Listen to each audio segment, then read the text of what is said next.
अरे ये क्या सिमरन, तुम दहेज में 4 एसी ही लेकर आ गई। भला गांव में एसी की क्या जरूरत है।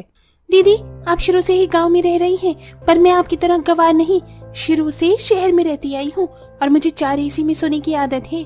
इसीलिए मैं अपने साथ दहेज में 4 एसी ही लेकर आई हूँ, क्योंकि दिवाकर ने मुझे पहले ही बता दिया था कि आप लोगों के पास एसी नहीं है। कोई बात नहीं बहू, हम समझ सकते हैं। मैं अभी दिवाकर को बोल देती हूँ एसी वाले से बात कर ले। इतना बोलकर आशा वहां से चली जाती और दिवाकर एसी वाले से बात कर लेता है। अगले ही दिन एसी वाला आकर सिमरन के कमरे में चारों एसी लगाकर चला जाता है। ऐसे ही कुछ दिन बीत जाते हैं और जहां सिमरन अपने कमरे में एसी की ठंडी हवा खा रही होती है, तो वहीं सुमन भी मौका मिलते ही खेत चली जाया करती।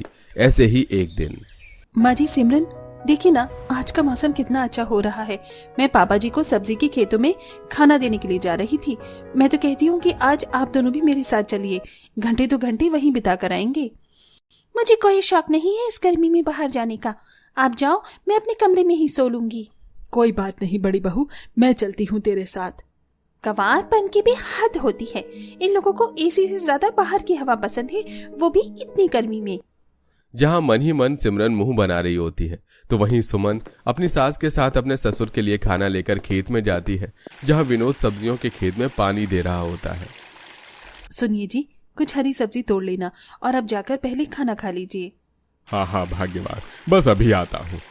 इस तरह सुमन अपनी सास और ससुर के साथ वहीं पर बैठकर खाना खाती है और कुछ देर बाद आशा अपने पति और बहू के साथ कुछ सब्जियां खेत से तोड़कर घर ले जाती है। इसी तरह कुछ दिन बीत जाते हैं और एक रात, बहू रात हो गई, जल्दी से खाना लगा दे, तेरे ससुर जी भी खेत से आते होंगे। भाभी, मेरा खाना कमरे में ही लगा देना, मैं तो एसी की हवा में बैठकर ही खाऊंगा। इतना बोलकर दिवाकर अपने कमरे में चला जाता है और सिमरन के साथ एसी में खाना खाता है। और कुछ देर बाद एक बार फिर सुमन सबसे बोलती है, ये लो देवरानी जी, फिर से लाइट चली गई। अब क्या फायदा कमरे में खाना खाने का। देवर जी को बोलो कि वो हम सबके साथ ऊपर छत पर चले, ठंडी हवा में बैठकर खाना खाएंगे। और मैं तो आज छत पर ही सोऊंगी। आप भी कभी छत पर सोकर देखो, बहुत अच्छा लगता है। दीदी, मैंने घर में एसी इसलिए नहीं लगवाई ताकि मैं गवारों की तरह छत पर सोऊं। आपको पसंद है, आप सो जाओ। इतना बोलकर सिमरन खाना लेकर बाहर जाती है, पर सुमन अपनी देवरानी की बातों को दिल पर नहीं लेती और सभी लोग मोमबत्ती जलाकर छत पर खाना खाते हैं। घर में लाइट नहीं है, पर देखा, हमारा कमरा अब भी ठंडा है। पर इन लोगों को क्या, इन गवारों को तो आदत है खुले आसमान के नीचे सोने और खाने की। क्या सिमरन, तुम भी ना, अब उन्हें पसंद है खुले में सोना, छोड़ो ना उन्हें। दिवाकर की बातें सुन सिमरन मुंह बना लेती है।